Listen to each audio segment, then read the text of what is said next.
പുതിയ കാവിലെ പള്ളി കണ്ടിട്ടുണ്ടോ? ഓ, എത്ര കോടി രൂപയാണെന്നറിയാമോ? എറണാകുളത്ത് ലുലു മാള് കണ്ടിട്ടുണ്ടോ? എത്ര കോടിയാണെന്നറിയാമോ? ഈ തിരുവനന്തപുരത്ത് ഇഞ്ചക്കൽ നമ്മുടെ ബൈപ്പാസിൽ ഒരു ലുലു മാള് വരുന്നു, എത്ര കോടിയാണെന്നറിയാമോ? ഇതെല്ലാം ഇനി കിട്ടാൻ പോവാ. ഇതെല്ലാം RSSന്റെ ശാഖയുടെ ഓഫീസാക്കാൻ പോവാ. ഇവന്മാരെ എല്ലാം അടിച്ച് കളയാൻ പോവാ. പുളിരു കോരുകയാണ് RSSകാർക്ക് ഇപ്പൊ ഇത് കാണുമ്പോൾ. ഓ, ലുലു മാള് കൈ കിട്ടുക, പുതിയാവിലെ പള്ളി കൈ കിട്ടുക, ഇതെല്ലാം അവിടെ കിട്ടിക്കഴിയുമ്പോൾ ഇവരുടെ മുഴുവൻ സമ്പത്ത് ഇങ്ങോട്ട് വാങ്ങിച്ചിട്ട് നമ്മൾ ഇവരെ പുറത്താക്കാൻ പോവുകയാണ്. ഇതാണ് പാവപ്പെട്ട BJP-കാരനോട് പറഞ്ഞു കൊടുക്കുന്നത്. നിങ്ങളൊന്ന് ആലോചിച്ച് നോക്ക്, ഈ സ്വത്തെല്ലാം കൈയടക്കാൻ പോവുകയാണ്. ഈ രാജ്യം ആരുടേതാണെന്നറിയാതെ അതിന് തടസ്സമായിട്ട് നിന്ന് എല്ലാത്തിനെയും അവർ തട്ടിത്തെറിപ്പിക്കും. എന്താ ഇതിന്റെയൊക്കെ ലക്ഷ്യം? ഈ ആശയം ഇവർ പറയുന്നത് 1922 ദ ബെഞ്ച് ഓഫ് തോട്ട് എന്ന് പറയുന്ന പുസ്തകം ഇന്ത്യയിൽ പ്രസിദ്ധീകരിക്കുന്നത്. ഇപ്പൊ ആ പുസ്തകം കിട്ടാനേ ഇല്ല. വിചാരധാര എന്ന മലയാളത്തിൽ ട്രാൻസ്ലേറ്റ് ചെയ്യപ്പെട്ടിട്ടുണ്ട്. 735 പേജുണ്ട് വിചാരധാരയിൽ. ആ വിചാരധാരയിലെ 19, 20, 21 അധ്യായം. ഞങ്ങളുടെയൊക്കെ പഴയ യുവജന സംഘടനാ പ്രവർത്തന കാലത്ത് ഇത് ഒരുപാട് സ്ഥലത്ത് ഈ സാധനം എടുത്തുകൊണ്ട് പോയി പ്രസംഗിക്കാൻ പോകുമായിരുന്നു. എന്താ ഈ പുസ്തകം? അന്ന് ആർക്കും മനസ്സിലായില്ല. എല്ലാവരും നമ്മൾ വെറുതെ അതിശോക്തി പറയുന്നു എന്നാ പറഞ്ഞത്. ആ പുസ്തകത്തിൽ പറഞ്ഞിരിക്കുന്നത് ഇന്ത്യയിൽ 3 ശത്രുക്കളുണ്ട്. RSS 1925 ഉണ്ടാവുന്നേ. RSSന്റെ സൈദ്ധാന്തിക ഗ്രന്ഥം 1923 ഉണ്ടാവുന്നേ.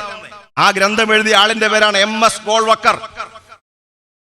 അതിനുശേഷം അദ്ദേഹം എഴുതിയ പുസ്തകമാണ് we or our nationhood defined. നമ്മൾ അഥവാ നമ്മുടെ രാഷ്ട്രം നിർവചിക്കപ്പെടുന്നു.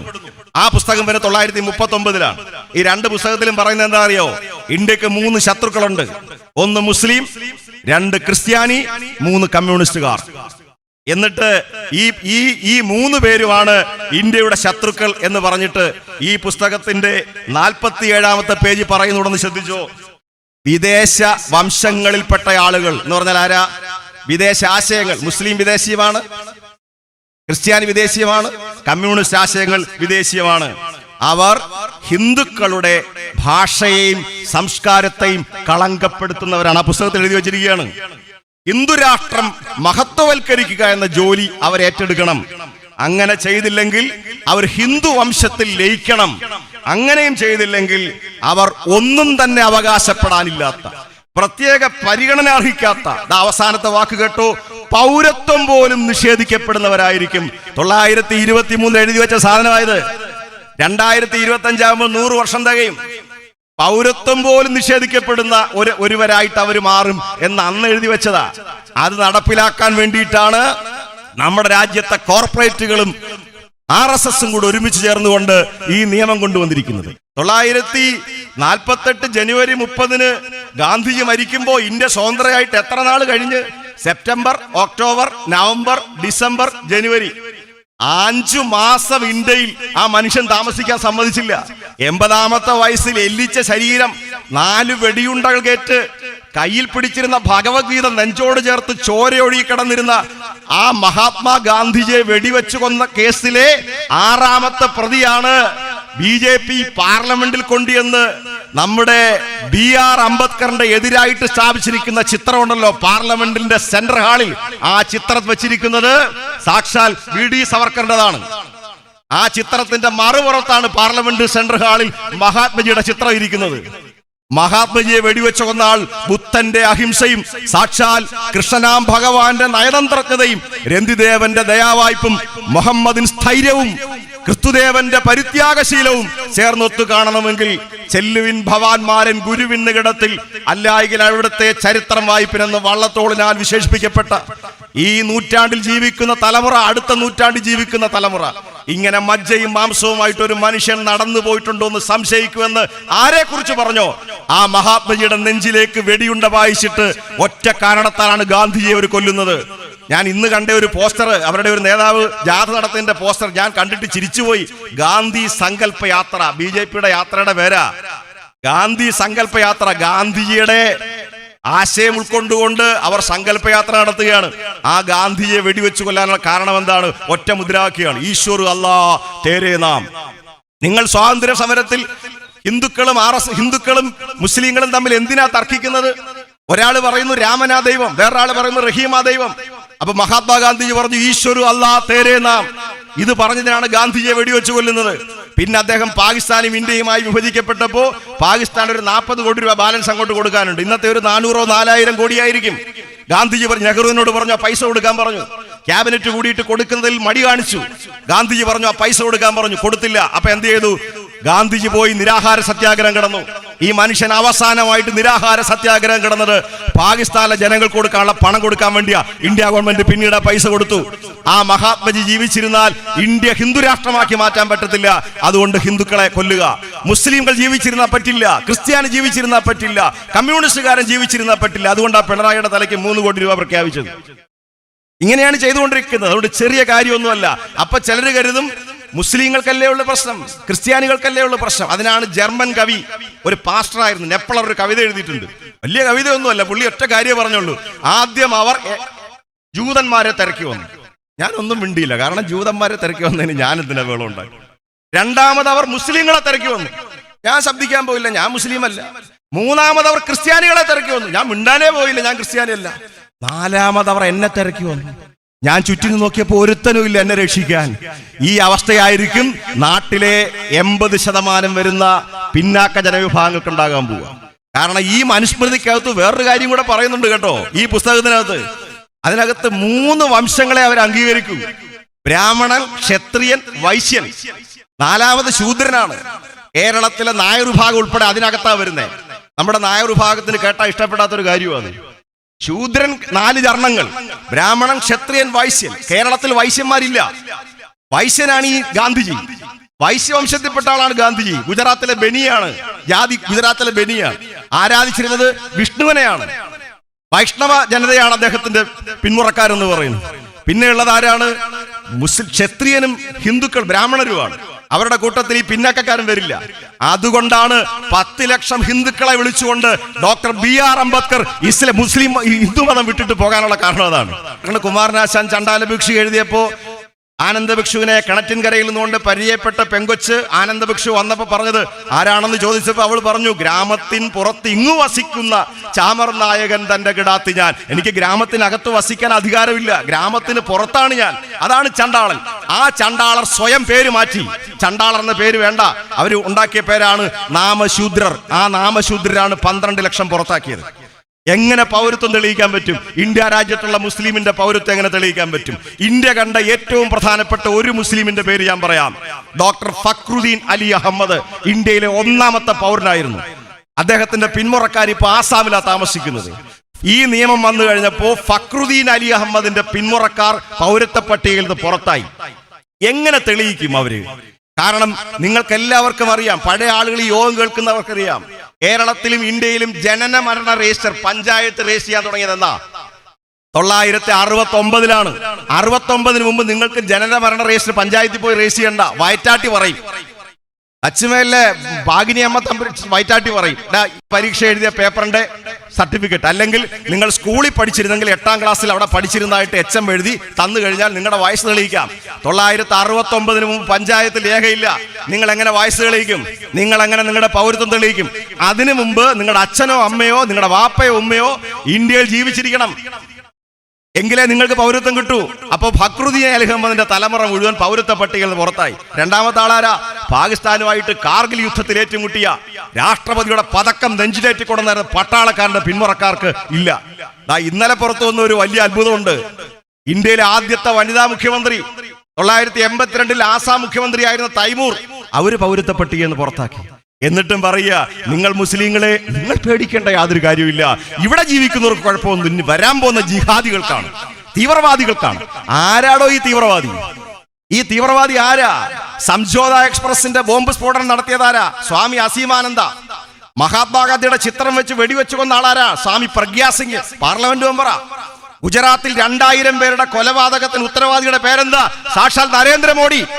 2000 മുസൽമാന്മാരെ കൊന്നതിന്റെ പരിഹാരമായിട്ടാണ് ഈ അദ്ദേഹത്തിന് പ്രധാനമന്ത്രി സ്ഥാനം കൊടുത്തത്. ആരാ തീവ്രവാദി? ഇസ്ലാമിക മാത്രമാണ് തീവ്രവാദി? അല്ല, ഹിന്ദുവിലും തീവ്രവാദിയുണ്ട്, ഇസ്ലാമിലും തീവ്രവാദിയുണ്ട്. ഇസ്ലാം തീവ്രവാദികൾ ഇതൊരു അവസരമായിട്ട് ഉപയോഗിക്കുക. അവരാ അവസരം ഉപയോഗിക്കണമെന്നാ BJP-കാർ ആഗ്രഹിക്കുന്നത്. ഇസ്ലാം തീവ്രവാദികൾ റോഡിലിറങ്ങി ഹിന്ദു വിഭാഗത്തിനെതിരായിട്ട് മുദ്രാവാക്യം വിളിച്ചാൽ ഹിന്ദുക്കൾ ഒരുമിക്കും. നിങ്ങൾ ഇരുട്ടിനെ ഇരുട്ടുകൊണ്ട് നേരിടുവോ? ഇവിടെ 4-5 ലൈറ്റുകൾ മിന്നിത്തിളങ്ങി വെട്ടിത്തിളങ്ങുക. ആദ്യം വെളിച്ചം കുറവായതുകൊണ്ട് പിന്നെ അവർ 3-4 എടുത്തോണ്ട് വെച്ചിരിക്കുക. ഇരുട്ടിനെ ഇരുട്ടുകൊണ്ട് നേരിടാൻ പറ്റില്ല, വെളിച്ചം കൊണ്ടേ നേരിടാൻ പറ്റൂ. തീയെ വെള്ളം കൊണ്ട് നേരിടാൻ പറ്റൂ, തീയെ തീ കൊണ്ട് നേരിടാൻ പറ്റില്ല. ഇസ്ലാമിക തീവ്രവാദത്തിന്റെ ശബ്ദം കേൾക്കണം RSSകാർക്ക്. എന്നിട്ട് പറയണം താണ്ട ജിഹാദികൾ. ഇപ്പൊ കോൺഗ്രസ്സുകാരെയും കമ്മ്യൂണിസ്റ്റുകാരെയും അവർ വിളിക്കുന്നത് ജിഹാദികളോടൊപ്പം ചേർന്നിരിക്കുന്നതാണ്. മുസ്ലിങ്ങളെല്ലാം തീവ്രവാദികളെന്നാണ് ന്യായം പറഞ്ഞുകൊണ്ടിരിക്കുന്നത്. എവിടുന്ന് കിട്ടിയ ആശയമാണിത്? ഇവർക്ക് പുറത്തുനിന്ന് കിട്ടിയ ആശയം. ഞാൻ അതുകൂടെ പറഞ്ഞ് അവസാനിപ്പിക്കുകയാണ്. ജർമ്മനിയിൽ നിന്ന് കിട്ടിയ ആശയമാണ്. ഇവരുടെ നേതാവാര അഡോൾഫ് ഹിറ്റ്ലറാണ്. ഹിറ്റ്ലറിന്റെ അവസ്ഥ അറിയാം. 1935 ഹിറ്റ്ലർ ഇതുപോലൊരു നിയമം കൊണ്ടുവന്നത്. ആ നിയമത്തിന്റെ പേരാണ് ന്യൂറംബർഗ് നിയമം. ഹിറ്റ്ലർ ഒരു സമ്മേളനം വിളിച്ചുകൂട്ടി ന്യൂറംബർഗ് എന്ന് പറയുന്ന സ്ഥലത്ത്. ആ സമ്മേളനത്തിൽ വിളിച്ചുകൂട്ടി ആ സമ്മേളന സ്ഥലത്ത് വെച്ച് പറഞ്ഞു, നമ്മുടെ രാജ്യം ഭരിക്കേണ്ടത് ജർമ്മൻ വംശജരാണ്, ആര്യന്മാരാണ്. നമ്മുടെ രാജ്യത്തിന്റെ ശത്രുക്കൾ ജൂതന്മാരാണ്. ആ ജൂതന്മാർ രണ്ടാം കിട പൗരന്മാരാണ്. നിയമം പ്രഖ്യാപിച്ചു. അത് കഴിഞ്ഞിട്ടോ ജൂതന്മാരോട് പറഞ്ഞു, നിങ്ങൾക്ക് ഈ രാജ്യം വിട്ടു പോകാം. പോകുമ്പോൾ നിങ്ങളുടെ വസ്തുവിന്റെ 90% തുക ടാക്സ് അടച്ചിട്ട് പോകണം. അവർക്ക് പുറത്തു പോകാൻ കഴിയാതായി. അവരെ ഡിറ്റൻഷൻ സെന്ററിൽ അടച്ചു. എന്താ ഡിറ്റൻഷൻ സെന്റർ? നിങ്ങൾ കൊല്ലത്ത് സബ് ജയിലിൽ പോയി കഴിഞ്ഞാൽ അതിനൊരു വാതിൽ കാണും, അതിനൊരു കിളിവാതിൽ കാണും, അവിടെ ഒരു ഫാൻ കാണും, ചിലപ്പോ അവിടെ ടോയ്ലറ്റ് കാണും. ഡിറ്റൻഷൻ സെന്ററിൽ അത് കാണില്ല. 3000 പേരെ ഒരുമിച്ച് അടയ്ക്കും. എന്താ ജർമ്മനി ചെയ്തെന്നറിയാവോ? 65 ലക്ഷം ജൂതന്മാരെ പിടിച്ച് ഡിറ്റൻഷൻ ക്യാമ്പുകളിൽ അടച്ചു. ഡിറ്റൻഷൻ ക്യാമ്പിൽ ഗ്യാസ് തുറന്നു വിട്ടു. തുറന്നു വിട്ടപ്പോഴോ ശ്വാസം കിട്ടാതെ തൊട്ടടുത്ത് നിന്ന സഹജീവിയുടെ നെഞ്ചു വലിച്ചു പൊളിച്ചു. ഒഴുകി വന്ന ചോര നക്കി കുടിച്ചു. ശ്വാസം കിട്ടാതെ മറ്റവന്റെ വായിൽ അർപ്പിച്ചു. വാ കൊണ്ട് മൂടി. ജനങ്ങൾ പിടഞ്ഞു മരിച്ചു. 65 ലക്ഷം ആളുകൾ ജർമ്മനിയിൽ ഈ നിയമത്തിന്റെ ഭാഗമായിട്ട് പിടഞ്ഞു മരിച്ചു. ഈ പുസ്തകത്തിൽ, ഞാൻ നേരത്തെ പറഞ്ഞ പുസ്തകത്തിൽ എഴുതി വെച്ചിരിക്കുക, ഇന്ത്യയിലെ ഹിന്ദുക്കൾക്ക് ജർമ്മനിയിൽ നിന്ന് ഒരുപാട് പാഠം പഠിക്കാനുണ്ട്. എങ്ങനെയാണ് അവർ ജൂതരെ ഇല്ലാതാക്കിയത് എന്നത് നമുക്ക് പാഠമായിട്ട് മാറണം. RSSന്റെ ക്യാമ്പിൽ പഠിപ്പിക്കുന്നതാണ്. ഒരു കാര്യം കൂടി ഞാൻ ഈ അവസരത്തിൽ പറയുന്നു. ഹിറ്റ്ലർ എങ്ങനെ മരിച്ചെന്നറിയാവോ? ഓടി. സോവിയറ്റ് യൂണിയനുമായിട്ടുള്ള യുദ്ധത്തിലോടി, ബ്രിട്ടനുമായിട്ടുള്ള യുദ്ധത്തിലോടി, അമേരിക്കയുമായിട്ടുള്ള യുദ്ധത്തിലോടി. 2ാം ലോക മഹായുദ്ധം കഴിഞ്ഞു. ജർമ്മനി തകർന്നു. ഹിറ്റ്ലർ ഓടി എവിടാ പോയത്? ഒരു ക്യാമ്പിന്റെ, ഇതുപോലൊരു ക്യാമ്പിന് അകത്ത് കയറിയിരുന്നു. കൂടെ അദ്ദേഹത്തിന്റെ ഭാര്യയുണ്ട്. ഔദ്യോഗിക ഭാര്യ അല്ലായിരുന്നു, ഈവ ബ്രൗൺ. സയനൈഡ് വിഷം എടുത്തു കഴിക്കാൻ. വെടിയേറ്റ് മരിക്കണ്ടെന്ന് കരുതി സയനൈഡ് വിഷം എടുത്തു. ഈ സയനൈഡിന്റെ പ്രത്യേകത അറിയാവോ? ചുണ്ടിന്റെ അടുത്ത് കൊണ്ടുവന്നാൽ തന്നെ മരിച്ചുപോകും. അതാണ് സയനൈഡ്. കഴിക്കണമെന്നില്ല. പക്ഷെ ഈ വിഷം എടുത്തു വെച്ചിട്ട് തന്റെ വെപ്പാട്ടിയോട് ഹിറ്റ്ലർ ചോദിക്കുക, എടേ ഇത് കഴിച്ചാൽ മരിക്കുവോ? ഒരു സംശയം. അതുകൊണ്ട് ഇത് കഴിച്ചില്ല. പിന്നെ എന്ത് ചെയ്തു? ഇയാൾ ഇടംകയ്യനാണ്. ആ ഇടത്തെ കയ്യിൽ റിവോൾവർ എടുത്ത് അദ്ദേഹം തന്നെ അദ്ദേഹത്തിന്റെ തലയ്ക്ക് വെടിവെച്ച് അദ്ദേഹം കൊല്ലപ്പെട്ടു. ഈ ഹിറ്റ്ലറുടെ പടം നരേന്ദ്രമോദി ഒരു ദിവസം 2 പ്രാവശ്യം സൂക്ഷിച്ചു നോക്കുന്ന നല്ലതാ. 2 പ്രാവശ്യം സൂക്ഷിച്ചു നോക്കണം. ഇനി അടുത്ത ആളാരാ? മുസോളിനി മരിച്ചെങ്ങനാന്നറിയാവോ? പുറകിൽ വെടിയേറ്റാ മരിച്ചേ. ഇറ്റലിക്കാരനായ ഒരു കമ്മ്യൂണിസ്റ്റ് പാർട്ടി പ്രവർത്തകൻ പുറകിൽ നിന്നുകൊണ്ടാ വെടിവെച്ച. കാരണം ഓടുക. ഇവിടെ ബ്രിട്ടീഷുകാരൻ പിടിച്ചുകൊണ്ടുപോയ വാര്യംകുന്നത്തെ മുഹമ്മദ് ഹാജി ഇല്ലേ? മലയാള രാജ്യം പ്രഖ്യാപിക്കാൻ പോയ വാര്യംകുന്നത്തെ മുഹമ്മദ് ഹാജി കണ്ണ് കെട്ടിയിട്ട് പുറയെന്ന് ബ്രിട്ടീഷുകാർ വെടിവെക്കാൻ ഒരുങ്ങി. വെടിവെക്കുന്നതിന് മുമ്പ് വാര്യംകുന്നത്തിനോട് പറഞ്ഞു, നിങ്ങൾ എന്തിനാ ഇവിടെ കലാപം ഉണ്ടാക്കുന്നത്? നിങ്ങളെ മെക്കയിൽ കൊണ്ടുപോയി താമസിപ്പിക്കുക. വാര്യംകുന്നം പറഞ്ഞു, എനിക്കിഷ്ടമാ മെക്ക. ഞാൻ 5 തവണ മെക്കയിൽ പോയിട്ടുണ്ട്, ഉംറയ്ക്ക് പോയിട്ടുണ്ട്, ഹജ്ജിന് പോയിട്ടുണ്ട്, ഞാൻ മെക്കയിൽ പോയിട്ടുണ്ട്. പക്ഷേ ഞാൻ 5 നേരം നിസ്കരിച്ചു തുടങ്ങിയത് ഈ മലയാള മണ്ണില. ഞാൻ അല്ലാഹു അക്ബർ എന്ന് വിളിച്ചത് ഈ മലയാള മണ്ണില. ഞാൻ മദ്രസയിൽ പോയി അറബ് പഠിച്ചത് ഈ മലയാള മണ്ണില. ഞാൻ സ്ഥാപിക്കാൻ ഉദ്ദേശിച്ച രാജ്യത്തിന്റെ പേര് മലയാള രാജ്യ. ഞാൻ മെക്കയിൽ പോകാൻ ഉദ്ദേശിക്കുന്നില്ല. നിങ്ങൾ എന്റെ പുറകിൽ നിന്ന് കണ്ണു കെട്ടി വെടിവെക്കാതെ, തന്റെ ഇടമുണ്ടെങ്കിൽ തന്തയ്ക്ക് പറഞ്ഞവനെങ്കിൽ എന്റെ മുമ്പിൽ നിന്ന് വെടിവെക്കടാ പട്ടികളെ എന്ന് പറഞ്ഞ ആളിന്റെ പേരാ വാര്യംകുന്നത്ത് മുഹമ്മദ് ഹാജി. ആ സ്ഥലത്ത് നിന്നുകൊണ്ട് പറയാം, മുസ്ലിങ്ങൾ രാജ്യദ്രോഹികൾ, ജിഹാദികൾ. നിങ്ങൾ ഓർക്കൂ, VD സവർക്കർ 40 തവണ മാപ്പെഴുതി കൊടുത്തയാൾ. ഈ അടുത്ത സമയത്ത് ഇറങ്ങിയ ഒരു കവിത അറിയാവോ? എന്റെ ഉപ്പുപ്പാന്റെ കുഴിമാടം തുറന്നു നോക്കിയാൽ ആ മയ്യത്തിന്റെ പുറത്ത് ബ്രിട്ടീഷുകാരന്റെ ബൂട്ടിന്റെ പാടുകൾ കാണാം. ആ ബൂട്ടിന്റെ പുറത്ത് നിങ്ങൾ നോക്കിയാൽ നിങ്ങളുടെ പൂർവികരുടെ നാവിന്റെ അടയാളങ്ങൾ കാണാം. ഇതാണ് ഇപ്പോൾ ഉണ്ടായ ഏറ്റവും പ്രശസ്തമായ കവിത. ആ വാര്യംകുന്നത്ത് മുഹമ്മദ് ഹാജി നെഞ്ചിൽ വെടിയേറ്റ് മരിച്ചുവെങ്കിൽ മുസോളിനി മരിച്ചത് പിറകിൽ നിന്ന് വെടിയേറ്റിട്ടാണ്. അതുകൊണ്ട് വിദേശ നിയമം കൊണ്ടുവന്ന് ഈ രാജ്യത്തെ ജനങ്ങളെ ഭിന്നിപ്പിക്കാൻ നോക്കരുത്. ഈ നാടെന്ന് പറഞ്ഞു കഴിഞ്ഞാൽ മഹാരഥന്മാർക്ക് നേതൃത്വം കൊടുത്തതാണ്. ഒരു കാര്യം കൂടി ഞാൻ പറഞ്ഞ് അവസാനിപ്പിക്കുകയാണ്. വിവേകാനന്ദൻ BJPക്ക് ഞാൻ ഇവരെ എല്ലാം വിടുന്നു. വാര്യംകുന്നത്തിനെ വിടുന്നു, നെഹ്റുവിനെ വിടുന്നു, അംബേദ്കറിനെ വിടുന്നു, EMSനെ വിടുന്നു, ഉമ്മൻചാണ്ടിയെ വിടുന്നു, പിണറായി വിടുന്നു, എല്ലാവരെയും വിടുന്നു. നിങ്ങൾക്ക് ഇഷ്ടമുള്ള ആളാണല്ലോ സാക്ഷാൽ വിവേകാനന്ദൻ. ഒരു RSSകാരൻ കല്യാണം കഴിക്കുമ്പോൾ മറ്റേ RSSകാരിക്ക് മംഗളപത്രം കൊടുക്കുന്ന സാധനമല്ല വിവേകാനന്ദൻ. അതിനപ്പുറത്ത് വിവേകാനന്ദനായിട്ട് ബന്ധമൊന്നുമില്ലല്ലോ. വിവേകാനന്ദന്റെ പ്രസംഗത്തിന്റെ ഏറ്റവും പ്രസക്തി എന്താ? അദ്ദേഹത്തിന്റെ ഏറ്റവും വലിയ, അദ്ദേഹത്തെ പ്രസക്തനാക്കിയ പ്രസംഗം എന്താ? അമേരിക്കയിലെ ചിക്കാഗോയിലെ പ്രസംഗമാണ്. ആ പ്രസംഗത്തിന്റെ പീഠത്തിൽ കയറിയുന്നുണ്ട് വിവേകാനന്ദൻ വിളിച്ചു, my sisters and brothers of America, എന്റെ അമേരിക്കയിലെ സഹോദരി സഹോദരന്മാരെ. 6000 മതവിശ്വാസികൾ വിവേകാനന്ദന്റെ നേർക്ക് നോക്കി. ക്രിസ്ത്യാനികൾ, മുസ്ലിങ്ങൾ, ജൂതർ, പാഴ്സികൾ എല്ലാവരും നോക്കി. ആരായത്? നെറ്റിയിൽ ഒരു ചുവന്ന പൊട്ട്, തലയിൽ ഒരു കെട്ട്, ഒരു തടിച്ചെരുപ്പിന്റെ പുറത്ത് കയറി നിൽക്കുന്നു. എല്ലാവരും വിളിക്കുകയാണ്, ലേഡീസ് ആൻഡ് ജെന്റിൽമെൻ. ഈ മനുഷ്യൻ പറഞ്ഞു, അമേരിക്കയിലെ എന്റെ സഹോദരി സഹോദരന്മാരെ. വെണ്ണയിൽ കത്തി ഇറങ്ങുന്നത് പോലെ അദ്ദേഹത്തിന്റെ വാക്കുകൾ ഊർന്നിറങ്ങി. അദ്ദേഹം പറഞ്ഞു, ഐ ആം കമ്മിങ് ഫ്രം ആർഷഭാരത്, ഞാൻ ആർഷഭാരതത്തിൽ നിന്നാണ് വരുന്നത്. ആളുകൾ സാഹുത നോക്കി, എന്തടോ ഈ ആർഷഭാരതം? അത് മനസ്സിലാക്കിക്കൊണ്ട് വിവേകാനന്ദൻ പറഞ്ഞു, ലോകത്ത് പല രാജ്യങ്ങളിലും പല മതങ്ങളെയും ആട്ടിയോടിക്കുമ്പോ എല്ലാ മതങ്ങൾക്കും സ്വാഗത കവാടം തുറന്നിട്ട് കൊടുക്കുന്ന ഒരു രാജ്യത്തിന്റെ പേരാണ് ആർഷഭാരതം. അതാണ് വിവേകാനന്ദന്റെ വാക്ക്. ആ വിവേകാനന്ദനെ പഠിച്ചിട്ടാണോ നിങ്ങൾ ഈ ബില്ല് കൊണ്ടുവന്നത്? 20 കോടി മുസ്ലിങ്ങളെ പുറത്താക്കാൻ നിങ്ങൾ ഈ ബില്ല് കൊണ്ടുവന്നത്? 60%, 80% വരുന്ന പിന്നോക്കക്കാരെ നശിപ്പിക്കാൻ നിങ്ങൾ ബില്ല് കൊണ്ടുവന്നത്? അതുകൊണ്ട് ഇന്ത്യ മതേതര രാജ്യമായിട്ട് നിൽക്കണം. അതാണ് നമ്മുടെ ആഗ്രഹം. അവിടെ എല്ലാ മതങ്ങളും ഉണ്ടാവണം, എല്ലാ വിശ്വാസങ്ങളും ഉണ്ടാവണം, എല്ലാ നടപടിക്രമങ്ങളും പാലിക്കണം. മനുഷ്യൻ പരസ്പരം സഹകരിക്കണം. അവൻ പെരുന്നാളിനും പിന്നെ ഓണത്തിനും പരസ്പരം സഹകരിക്കണം. സഹോദരി സഹോദരന്മാരായിട്ട് ജീവിക്കണം.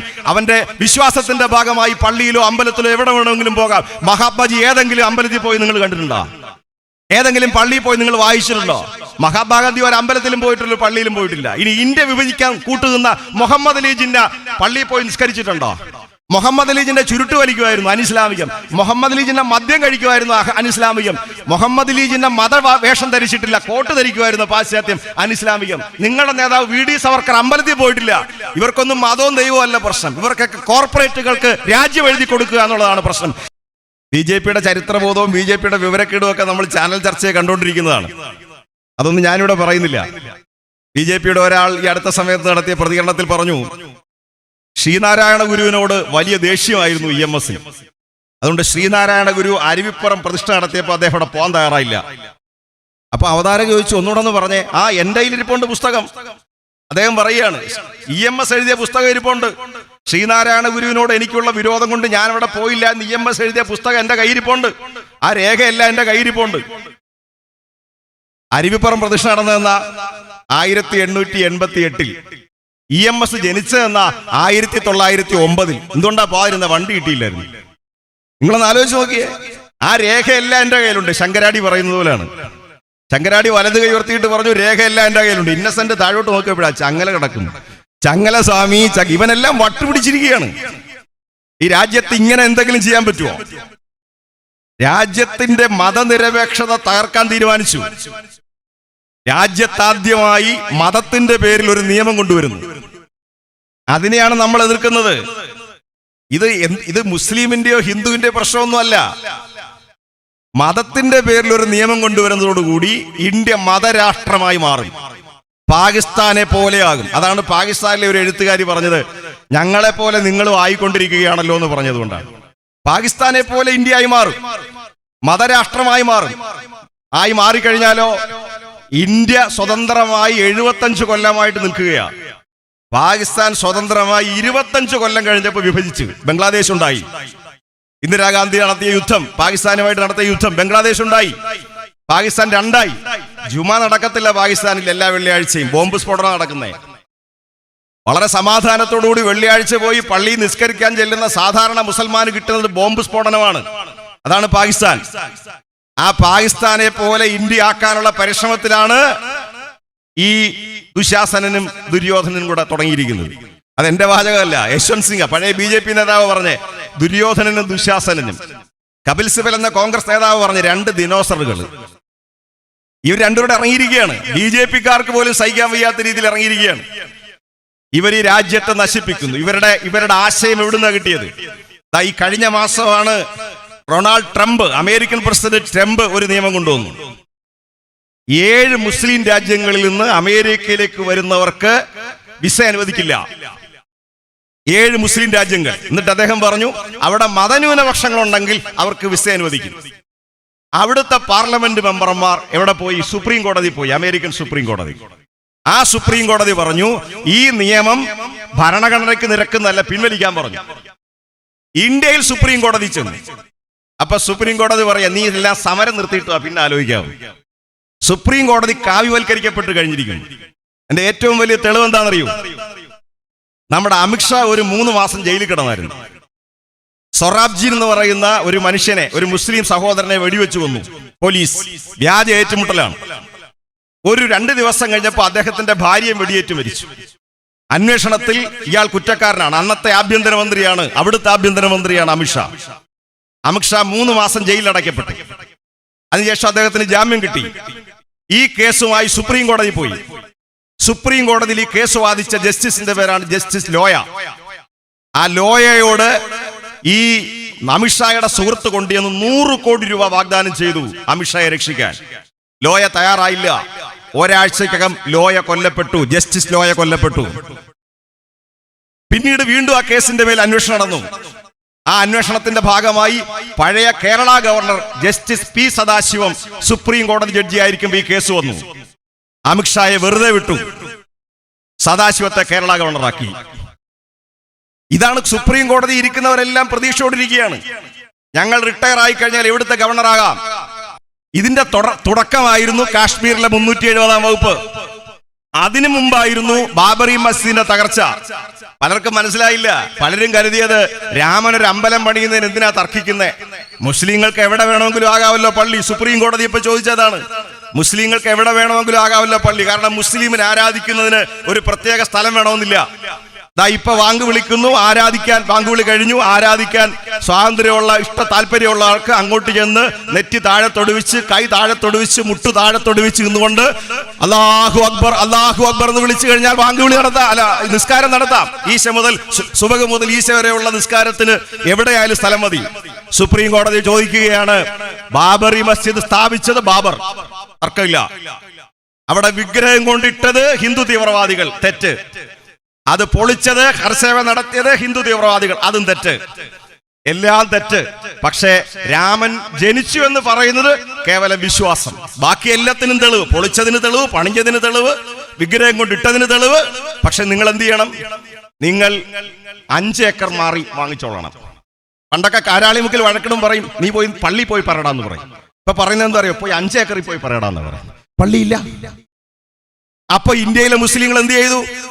തീവ്രവാദ സ്വഭാവം ഇല്ലാത്ത ആളുകളെല്ലാം പറഞ്ഞു, ഇനി ഇതിന്റെ പേരിൽ ഒരു വഴക്ക് വേണ്ട.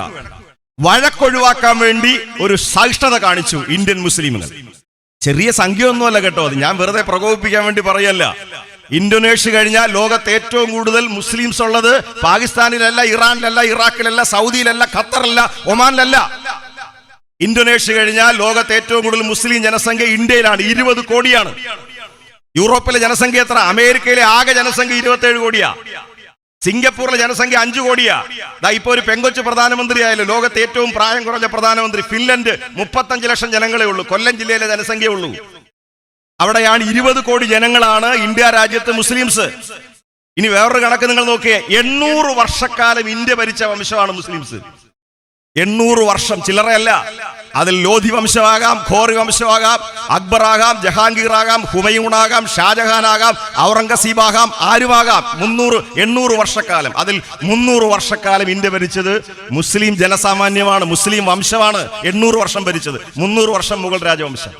1857 1-ാം സ്വാതന്ത്ര്യ സമരം വിജയിച്ചതായിട്ട് പ്രഖ്യാപിച്ചുകൊണ്ട് ഡൽഹിയിൽ അധികാരത്തിലെത്തിച്ച പ്രധാനമന്ത്രിയുടെ പേരെന്താ? രാജാവിന്റെ പേരെന്താ?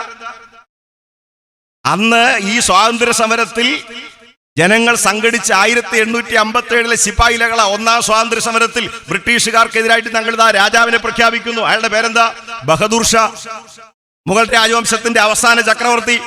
രാജ്യത്തിന്റെ ഭരണാധികാരിയായി സ്വാതന്ത്ര്യ സമര സേനാനികൾ ഏൽപ്പിച്ചതാരെയാ? ബഹദൂർ ഷായാണ്. നിങ്ങൾ ഡൽഹി പോയി 80 കിലോമീറ്റർ സഞ്ചരിച്ചു കഴിഞ്ഞാൽ ആഗ്ര കോട്ടയിലെത്തും. ആ ആഗ്ര കോട്ട പണിഞ്ഞതാരാ? മുഗൾ രാജവംശം. ആഗ്ര കോട്ടയുടെ മുകളിൽ കയറിയുന്നുകൊണ്ട് യമുന നദിക്കരയിലേക്ക് നോക്കിയാൽ നിങ്ങൾ ലോകാത്ഭുതങ്ങളിൽ ഒന്നായ താജ്മഹൽ കാണാം. ആരാ പണിയിച്ചത്? മുഗൾ രാജവംശം. നിങ്ങൾ ഇങ്ങോട്ട് ഇറങ്ങി നോക്കിയാൽ കാണുന്ന ഫത്തേപൂർ സിക്രി ആരാ പണിയിച്ചത്? മുഗൾ രാജവംശം. അപ്പുറത്തോട്ട് ചെന്നാൽ കാണുന്ന ഡൽഹി ജുമാ മസ്ജിദ് ആരാ പണിയിച്ചത്? മുഗൾ രാജവംശം. ആഗസ്റ്റ് 15-ാം തീയതി ഡൽഹി ത്രിവർണ്ണ പതാക ഉയർത്തപ്പെടുന്ന ലോകത്തെ മനോഹരമായ ചെങ്കോട്ട പണി കഴിപ്പിച്ചതാര്? മുഗൾ രാജവംശം. അപ്പുറത്തോട്ട് പോയാൽ ഹൈദരാബാദിൽ വന്ന ചാർമിനാർ പണി കഴിപ്പിച്ചതാര്? മുഗൾ രാജവംശം. കുത്തബ് മിനാർ പണി കഴിപ്പിച്ചതാര്? മുഗൾ രാജവംശം. നമ്മൾ പാട്ട് കേൾക്കുന്നവരാണ്, ഹിന്ദുസ്ഥാനി സംഗീതം കേൾക്കുന്നവരാണ്. ഹിന്ദുസ്ഥാനി മ്യൂസിക്കിന്റെ വളർച്ച എവിടെ നിന്നുണ്ടായി? മുഗൾ കാലഘട്ടത്തിൽ. ഇവിടെ ചെമ്പൈ വൈദ്യനാഥ ഭാഗവതര്, MS സുബ്ബലക്ഷ്മി, നെയ്യാറ്റിങ്കര വാസുദേവൻ എന്നൊക്കെ പേരുകളാണ് കേൾക്കുന്നതെങ്കിൽ വടക്കേന്ത്യൻ സംഗീതത്തിൽ നിങ്ങൾ കേൾക്കുന്ന പേര് അംജദ് അലി ഖാൻ, ഉസ്താദ് അംജദ് അലി ഖാൻ, ഗുലാം അലി, അല്ലെങ്കിൽ ഉസ്താദ് ബിസ്മില്ല ഖാൻ, അവരുടെയൊക്കെ പേരുകളാണ് കേൾക്കുന്നത്. ഉസ്താദ് ബിസ്മില്ല ഖാൻ എന്ന് പറഞ്ഞാൽ കാശി വിശ്വനാഥ ക്ഷേത്രത്തിനകത്ത് ഈ കുഴൽ വായിക്കുന്ന ആളാണ്. പുല്ലാങ്കുഴലല്ല, ഷഹനായി വായിക്കുന്ന ആളാണ്. ഒരു പുല്ലുകൊണ്ടുണ്ടാക്കിയ കുഴലാണത്, ഷഹനായി. കാശി വിശ്വനാഥ ക്ഷേത്രത്തിനകത്തിരുന്നാ വായിക്കുന്നേ. രാവിലെ എഴുന്നേറ്റ് സുബഹ് നിസ്കാരം കഴിഞ്ഞിട്ടാ പുള്ളി അമ്പലത്തിൽ പോകുന്നത്. അതാണ് ഇന്ത്യയുടെ ഒരു പാരമ്പര്യം. ആ ഷഹനായി വായിക്കുന്ന ബിസ്മില്ല ഖാൻ, ആ ബിസ്മില്ല ഖാനോട് അമേരിക്കക്കാർ ഒരു ദിവസം ഡൽഹിയിൽ വന്നിട്ട് പറഞ്ഞു, നിങ്ങൾ ലോകത്തെ ഏറ്റവും വലിയ സംഗീതജ്ഞനാണ്, നിങ്ങൾ അമേരിക്കയിൽ ഒന്ന് താമസിക്കണമെന്ന് പറഞ്ഞു. കൂട്ടത്തെ പറയട്ടെ, ഞാൻ കുറ്റപ്പെടുത്തുകയല്ല. 80 വയസ്സ് തികഞ്ഞ ഏതൊരു മലയാളിയും ആ ശബ്ദം കേൾക്കാതെ ഉറങ്ങത്തില്ല. സാക്ഷാൽ യേശുദാസ്. ആ യേശുദാസ് പാട്ട് പാടുന്നത് അമേരിക്കയിൽ നിന്ന് വന്നിട്ടാണ്. വൈകുന്നേരം തിരിച്ച് അമേരിക്കയിലേക്ക് പോകും പ്രഭചേച്ചിയായിട്ട്. അദ്ദേഹം താമസിക്കുന്നത് അമേരിക്കയിലാണ്. അവിടെ ഇരുന്നുകൊണ്ടാണ് ഹരിവരാസനം പാടുന്നത്. പക്ഷേ ഈ ബിസ്മില്ല ഖാനോട് പറഞ്ഞു അമേരിക്കയിൽ ഒന്ന് താമസിക്കാൻ. ബിസ്മില്ല ഖാൻ പറഞ്ഞു, ഞാൻ വന്ന് താമസിക്കാം, എനിക്ക് തടസ്സമൊന്നുമില്ല, പക്ഷെ ഒരു കണ്ടീഷൻ ഉണ്ട്. എന്താ കണ്ടീഷൻ? ഹിന്ദുക്കളുടെ പുണ്യ നദിയാണ് ഗംഗാ നദി. പരമശിവന്റെ ശിരസിൽ നിന്ന് ഒഴുകുന്നു എന്നാണ് സങ്കല്പിക്കുന്നത്. ആ പരമശിവന്റെ ശിരസിൽ നിന്ന് ഒഴുകുന്ന ഗംഗാ നദിയെ അമേരിക്കയിൽ കൊണ്ടുവന്ന് ഒഴുക്കാമെങ്കിൽ ഞാൻ അമേരിക്കയിൽ വന്ന് താമസിക്കാമെന്ന് പറഞ്ഞ ദേശീയ മുസൽമാന്റെ പേരാ ഉസ്താദ് ബിസ്മില്ല ഖാൻ. ആ ബിസ്മില്ല ഖാനിന്റെ പാട്ട്, ഗുലാം അലിയുടെ പാട്ട്, അംജദ് അലി ഖാന്റെ പാട്ട്, ഇതെല്ലാമാണ് നോർത്ത് ഇന്ത്യൻ സംഗീതം. ഇനി നിങ്ങൾ ഗസലുമായിട്ട് കേരളത്തിൽ വന്ന ആളാരാ? ഉമ്പായി എന്ന ഇബ്രാഹിം കുട്ടി. ഇങ്ങനെയാണ് ഇന്ത്യയുടെ പാരമ്പര്യം കിടക്കുന്നത്. ഇനി ഉറുദു ഭാഷ എന്ന് പറഞ്ഞാൽ എന്താ? അത് അറബും ഹിന്ദിയും കൂടെ ചേർന്ന ഭാഷയാണ് ഉറുദു ഭാഷ. ജ്ഞാനപീഠം കിട്ടിയ അലി സർദാർ ജാഫറി ഉൾപ്പെടെ ജനിച്ച ഭാഷയാണ്. ഇനി നിങ്ങൾക്ക് മുഹമ്മദ് ഇക്ബാലിനെ മാറ്റി നിർത്തിയിട്ട് ഇന്ത്യയുടെ ദേശീയ സംഗീതം കേൾക്കാൻ പറ്റുമോ? ഈ യോഗം ആരംഭിക്കുന്നതിന് മുമ്പ് നിങ്ങൾ മനോഹരമായ ഒരു പാട്ട് കേട്ടു, സാരേ ജഹാം സെ അച്ഛ. ആ പാട്ട് എഴുതിയത് സ്വാമി വിദ്യാനന്ദ സരസ്വതി അല്ല, ആ എഴുതിയ ആളിന്റെ പേരാണ് മുഹമ്മദ് ഇക്ബാൽ. ആ പാട്ട് എഴുതിയ ആളിന്റെ പേരാ സാരേ ജഹാം സെ അച്ഛ. അത് മാറ്റിവെച്ചുകൊണ്ട് ഇന്ത്യയെ കുറിച്ച് നമുക്ക് ആലോചിക്കാൻ പറ്റുമോ? ഇതൊക്കെയാണ് ഇന്ത്യയുടെ പാരമ്പര്യം. ഇവിടെ ഹിന്ദു മതവും ഇസ്ലാം മതവും ക്രൈസ്തവ മതത്തിന്റെ ഒരുപാട് ചേരുവകൾ ഉണ്ടായിട്ടുണ്ട്. ആ ചേരുവകളിൽ നിന്നുണ്ടായതാണ് ഇന്ത്യ. ഒരു മതം മാത്രമല്ല, 14 നൂറ്റാണ്ടുകളെ ആയിട്ടുള്ളൂ ഇസ്ലാം മതം ഉണ്ടായിട്ട്. പക്ഷെ 3000 വർഷത്തെ പഴക്കമുണ്ട് അറബ് ജനതയും ഇന്ത്യൻ ജനതയുമായിട്ടുള്ള സംസ്കാരത്തിന്, സംസർഗത്തിന്, സംവാദത്തിന്. നമ്മുടെ ഭാഷകളിലുള്ള വാക്കുകളെല്ലാം നിങ്ങൾ നോക്കൂ. നമ്മൾ വീട്ടിൽ ഉപയോഗിക്കുന്ന ഒരുപാട് വാക്ക് പേർഷ്യൻ വാക്കാണ്, അറബ് വാക്കാണ്. സമയക്കുറവുണ്ട്, ഞാൻ അതിൽ കടക്കുകയല്ല. ഇതെല്ലാം വിദേശത്തു നിന്ന് വന്ന ഒരുപാട് വാക്കുകൾ നമ്മുടെ മലയാളത്തെ സമ്പന്നമാക്കിയിട്ടുണ്ട്. നമ്മുടെ ഭക്ഷണം പോലും നമ്മുടേതല്ല. ദോശ നമ്മുടേതല്ല, ഇഡ്ഡലി നമ്മുടേതല്ല, പുട്ടു നമ്മുടേതല്ല. കേരളക്കാരന്റെ ഭക്ഷണം എന്തുവാ? പഴങ്കഞ്ഞി മാത്രമായിരുന്നു. അത് തലേന്ന് ചോറ് വെക്കുന്നിടത്ത് മാത്രമേ ഉള്ളൂ. അല്ലെങ്കിൽ ഇവിടെ ഇരുന്ന് ഇവരൊക്കെ പറയട്ടെ, CK ഗോപി ഇരിപ്പുണ്ട്, കാര്യവള്ളി ഇരിപ്പുണ്ട്, ഇവരെല്ലാം പറയട്ടെ പ്രായമായുള്ള പണ്ട് കേരളത്തിലെ ഭക്ഷണം എന്തായിരുന്നു? ചിലപ്പോൾ കാര്യവള്ളിയിലൊക്കെ ചിലപ്പം വേറെയൊക്കെ രാവിലെ എന്തെങ്കിലും കണ്ടേക്കുമായിരിക്കും. ഞാൻ അദ്ദേഹത്തിന് വിഷമിപ്പിക്കാൻ വേണ്ടി പറയല്ല. പുട്ടാരുടെയാ? പോർട്ടുഗീസുകാരൻ്റെയാണ്. ദോശയാരുടെയാ? തമിഴ്നാട്ടുകാരൻ്റെതാണ്. ഈ നമ്മൾ ഇട്ടിരിക്കുന്ന ഷർട്ട് ആരുടേതാ? കേരളീയൻ ഷർട്ട് ഇട്ടിരുന്ന, ഇന്ത്യക്കാരൻ ഷർട്ട് ഇട്ടിരുന്ന. ഈ ഷർട്ട് പോലും വിദേശിയുടേതാണ്. ഈ ഷർട്ട് കൊണ്ടുവന്ന് വിദേശീയരാ, നമ്മളല്ല. കേരളക്കാരെടുക്കുന്ന സാരി കേരളീയന്റെ ആണോ? അല്ല. 200 വർഷമായുള്ള കേരളത്തിലെ പെണ്ണുങ്ങൾ സാരി ഉടുത്തു തുടങ്ങിയിട്ട്. അത് രാജാ രവിവർമ്മ വടക്കേ ഇന്ത്യയിലെ മറാഠി സ്ത്രീകളുടെ ചിത്രം വരച്ച ശേഷമാണ് സാരി ഉടുത്തു തുടങ്ങിയത്. ഇതൊന്നും നമ്മുടേതല്ല കേട്ടോ. നമ്മൾ പങ്കുവെക്കലിലൂടെ വളർന്നവരാണ് നമ്മൾ. ആ സംസ്കാരത്തെയാണ് മതേതരത്വം എന്ന് പറയുന്നത്. ആ സംസ്കാരത്തെയാണ് ദേശീയത എന്ന് പറയുന്നത്. അല്ല, നിങ്ങൾ പറയുന്നതല്ല. നിങ്ങൾ ഈ ആശയത്തെ എവിടുന്നാ കൊണ്ടുവന്നേ? നിങ്ങൾ പറയുന്നു, നിങ്ങളുടെ പുസ്തകത്തിൽ പറയുന്നു. എന്താ ഈ 2020 പ്രത്യേകത എന്നറിയോ? എന്താ ഇപ്പൊ ഈ ബില്ല് കൊണ്ടുവന്നെന്നറിയോ? എന്താ കഴിഞ്ഞ പ്രാവശ്യം മോഡി വന്നപ്പോൾ കൊണ്ടുവരാൻ എന്താ? 2 കാര്യം. ഒന്ന്, ഭൂരിപക്ഷം ഇല്ല, രാജ്യസഭയിൽ ഭൂരിപക്ഷം ഇല്ല. രണ്ടാമത്തെ കാര്യം എന്താ? ഇത് തുടങ്ങി വെച്ചിട്ട് 100 വർഷം തികയുന്നത് 2025-ലാണ്. ഏകീകൃത സിവിൽ കോഡെന്ന് കൊടിക്കുന്നതിൽ ഒരു പക്ഷേ അതിന്റെ ഗൗരവത്തിലാണോ പറഞ്ഞത് എനിക്കറിയില്ല. പക്ഷേ ഏകീകൃത സിവിൽ കോഡ് കൊണ്ടുവരും, ഉറപ്പാണ്. ഏകീകൃത സിവിൽ കോഡ് കൊണ്ടുവരുമ്പോൾ നമ്മുടെ കാരാളിമുക്കിലെ ശുദ്ധഗതിക്കാരായ പാവപ്പെട്ട RSSകാർ ചോദിക്കും, ഇന്ത്യയിൽ എല്ലാവർക്കും ഒരു നിയമം വരുന്നതിന് എന്താ കുഴപ്പം? ഒരു നിയമം വരുന്നതിന് ഒരു കുഴപ്പമില്ല. അത് ഭൂരിപക്ഷത്തിന്റെ നിയമം കൊണ്ടുവരുമ്പോഴാണ് കുഴപ്പമായി മാറുന്നേ. ഭൂരിപക്ഷത്തിന്റെ നിയമം കൊണ്ടുവരാൻ പാടില്ല. കാശ്മീരിൽ 370 വകുപ്പ് എടുത്തു കളഞ്ഞു. ശരി, ഇന്ത്യയിൽ ഒരു സംസ്ഥാനത്തും പ്രത്യേക അവകാശം വേണ്ടെങ്കിൽ വേണ്ട. പക്ഷെ എന്താ സംഭവിച്ചത്? മണിപ്പൂരിൽ നിങ്ങൾക്ക് പോകണമെങ്കിൽ, ഭൂട്ടാനിൽ പോകാൻ ഒരു ID കാർഡ് മതി കേട്ടോ, വോട്ടേഴ്സ് ID മതി. നേപ്പാളിൽ പോകാൻ ഒരു വോട്ടേഴ്സ് ID മതി. മണിപ്പൂർ എന്ന ഇന്ത്യൻ സംസ്ഥാനത്ത് നിങ്ങൾ പോകണമെങ്കിൽ ILP വാങ്ങിക്കണം, ഇന്നർ ലൈൻ പെർമിറ്റ് എന്ന് പറയും. മണിപ്പൂർ സംസ്ഥാന സർക്കാരിന്റെ അനുവാദം മേടിക്കാൻ നിങ്ങൾക്ക് പോകാൻ പറ്റില്ല. നിങ്ങൾക്ക് അവിടെ ചെന്ന് ഒരു തൂമ്പ പണി ചെയ്യാൻ പറ്റില്ല. 25 ലക്ഷം വടക്കേ ഇന്ത്യക്കാർ കേരളത്തിൽ വന്ന് പണിയെടുക്കുന്നതിന് ഒരു പെർമിഷൻ വേണ്ട. നിങ്ങൾക്ക് മണിപ്പൂരിൽ പോയി 1 സെന്റ് വസ്തു വാങ്ങിക്കാൻ പറ്റില്ല. നിങ്ങൾക്ക് മേഘാലയയിൽ പോയി വസ്തു വാങ്ങിക്കാൻ പറ്റില്ല. നിങ്ങൾക്ക് നാഗാലാൻഡിൽ പോയ പ്രത്യേക പതാകയുണ്ട്. അപ്പൊ കാശ്മീരിന്റെ പ്രശ്നം എന്താ? കാശ്മീരിലെ സൗഗന്ധിക പൂക്കൾ എന്നാണ് മഹാത്മജി വിശേഷിപ്പിച്ചത്. കാരണം ഇന്ത്യ വിഭജന കാലത്ത് കാശ്മീർ ഇന്ത്യയോടൊപ്പം നിന്നു. 3 പ്രാവശ്യം കാശ്മീരിന്റെ മുഖ്യമന്ത്രിയായ മനുഷ്യനെ പിടിച്ച് നിങ്ങൾ തടവിലിട്ടിരിക്കുക. 3 പ്രാവശ്യം കാശ്മീരിന്റെ മുഖ്യമന്ത്രിയായ ആളിനെ, 35 കൊല്ലം MLA ആയിരുന്ന മുഹമ്മദ് തരിഗാമിയെ നിങ്ങൾ പിടിച്ച് ജയിലറക്കകത്തിട്ടിരിക്കുകയാണ്. നിങ്ങൾ അവിടെ പോയി മുഫ്തി മുഹമ്മദ് സയ്യിദുമായിട്ട് ഐക്യം ഉണ്ടാക്കി, നിങ്ങൾ അവിടെ ഉറപ്പിച്ചതിന് ശേഷം അവരെ പുറത്താക്കി. അബ്ദുള്ള കുട്ടി പഠിക്കുന്നതല്ല ഇതൊക്കെ. അവരെ മുഖ്യമന്ത്രിയായിട്ട് അവിടെ വാഴിച്ചിട്ട് ഇവര് പിന്തുണ കൊടുത്തിട്ട് സമയം വന്നപ്പോ കറിവേപ്പില പോലെ എടുത്തു കളഞ്ഞു. ആ കാശ്മീരിനെ വിഭജിച്ചതിന്റെ കാരണം മുസ്ലിം ഭൂരിപക്ഷ സ്ഥലമായതുകൊണ്ടാണ്. പിന്നെ നിങ്ങൾ കൊണ്ടുവന്നത് എന്താ? പിന്നെ നിങ്ങൾ കൊണ്ടുവന്ന മുത്തലാഖാണ്. യാതൊരു തർക്കവുമില്ല, മുത്തലാഖ് ആധുനികതയ്ക്ക് ചേരുന്നതല്ല. ഏത് മതപണ്ഡിതൻ പറഞ്ഞാലും ഏത് വിശ്വാസി പറഞ്ഞാലും മുസ്ലിം മുത്തലാഖ് എന്ന് പറയുന്നത് ശരിയായൊരു ഏർപ്പാടല്ല. പക്ഷെ എന്താ സംഭവിച്ചത്? മുത്തലാഖ് സുപ്രീം കോടതി നിരോധിച്ചു. സുപ്രീം കോടതി ഒരു ബൈൻഡിങ് ഓർഡർ പ്രഖ്യാപിച്ചു കഴിഞ്ഞാൽ അത് രാജ്യത്തിന്റെ നിയമമാണ്. പിന്നെ ഒരു നിയമം ഉണ്ടാക്കണ്ട. നിങ്ങൾ ശാസ്താംകോട്ടെ ആശുപത്രി പോയെ അവിടെ എഴുതി വെച്ചിട്ടുണ്ട് പ്രസവ വാർഡ്. ബ്രാക്കറ്റിൽ എഴുതിയിട്ടുണ്ടോ സ്ത്രീകൾക്ക് മാത്രം? ഏത് ആശുപത്രി പോയി നോക്കിയോ, അവിടെ പ്രസവ വാർഡ് എന്ന് എഴുതിയിട്ടുണ്ട്. അതിന്റെ ബ്രാക്കറ്റ് സ്ത്രീകൾക്ക് മാത്രം എഴുതിയിട്ടില്ല. കാരണം എന്താ? പ്രസവം സ്ത്രീകൾക്കുള്ളതാണ്. മറ്റുള്ളവർ പരിശ്രമിച്ചാലും നടക്കാതെ പോകുന്ന ഒരു കാര്യമാണ്. അത് സ്ത്രീകൾക്കുള്ള ഒരു പ്രത്യേകതയും ഗുണം അതാണ്. മുത്തലാഖ് ബില്ല് സുപ്രീം കോടതി നിരോധിച്ചു. പിന്നെ അതിന്റെ പുറത്തൊരു നിയമം വേണ്ട. ആ നിയമം കൊണ്ടുവന്നു. എന്തിനാ കൊണ്ടുവന്നേ? ഹിന്ദു കല്യാണം കഴിച്ചൊഴിഞ്ഞാൽ 3 വർഷം തടവില്ല. ക്രിസ്ത്യാനി കല്യാണം കഴിച്ചൊഴിഞ്ഞാൽ 3 വർഷം തടവില്ല. മുസ്ലിം കല്യാണം കഴിച്ചൊഴിഞ്ഞാൽ 3 വർഷം തടവ്. എന്നിട്ട് പറയാം ഇവർക്ക് ജീവനാംശം കൊടുക്കണം. ജയിലിൽ കിടക്കുന്നവൻ എങ്ങനെയാ ജീവനാംശം കൊടുക്കുന്നത്? അതാണ് പ്രശ്നം. മുത്തലാഖ് കൊണ്ടുവന്നു. അതിന്റെ അടുത്ത നടപടിയാണ് പൗരത്വ ബില്ല്. ഇതിന്റെ അടുത്ത നടപടി ഏകീകൃത സിവിൽ കോഡാണ്. അതുകൊണ്ട് ഞങ്ങൾ ഒരുമിക്കുന്നു. ആരൊക്കെയാണ്? ത്രിവർണ്ണ പതാകക്കാരും ഹരിത പതാകക്കാരും ചെങ്കൊടിക്കാരും ഒരുമിക്കുന്നു. ഈ രാജ്യത്ത് ജനിച്ചു ജീവിച്ച ഒരാൾക്ക് കൊടുക്കാനുള്ള അടയാളം തന്റെ ശരീരം മാത്രമാണ്. കൊടുക്കാനുള്ള തെളിവ് ദീർഘനിശ്വാസങ്ങൾ മാത്രമാണ്. ആ മനുഷ്യന്റെ പൗരത്വം നഷ്ടപ്പെടുന്നത് ഞങ്ങൾ ഈ കൊടി പിടിക്കുന്നവരുടെ അവസാനത്തുള്ളി ചോര ഈ രാജ്യത്ത് ഒഴുകിയിട്ട് അത് സമ്മതിക്കുമെന്ന് പ്രഖ്യാപിക്കുന്ന രാജ്യത്തിന്റെ ഐക്യമാണത്. ജാമിയ മിലിയ യൂണിവേഴ്സിറ്റിയിലെ പിഞ്ച് പെൺകുട്ടികൾ ഇറങ്ങിയതുകൊണ്ട് പോലീസുകാർക്കെതിരായിട്ട് പട്ടാളക്കാർക്കെതിരായിട്ട് ജവഹർലാൽ നെഹ്റു യൂണിവേഴ്സിറ്റിയിലെ കുട്ടികൾ വിദ്യാർത്ഥികൾക്ക് രാഷ്ട്രീയം വേണ്ടെന്ന് പറഞ്ഞവരുടെ നാവടപ്പിച്ചുകൊണ്ട് നമ്മുടെ രാജ്യം സംരക്ഷിക്കാൻ ഇറങ്ങിയിരിക്കുന്നത് ഈ പിഞ്ച് കുട്ടികളാണ്, പെൺകുട്ടികളാണ്, ആൺകുട്ടികളാണ്. അവരുടെ പിന്നിൽ രാജ്യം ഉണ്ടാകും. അതുകൊണ്ട് ലോകത്തെ ഏറ്റവും വലിയ മതേതര രാജ്യം, ഏറ്റവും വലിയ ജനാധിപത്യ രാജ്യം നിലനിൽക്കണോ വേണ്ടോ എന്നുള്ളത് നമ്മുടെ ഓരോരുത്തരുടെയും പ്രവർത്തനത്തിന്റെ ഫലമാണ്.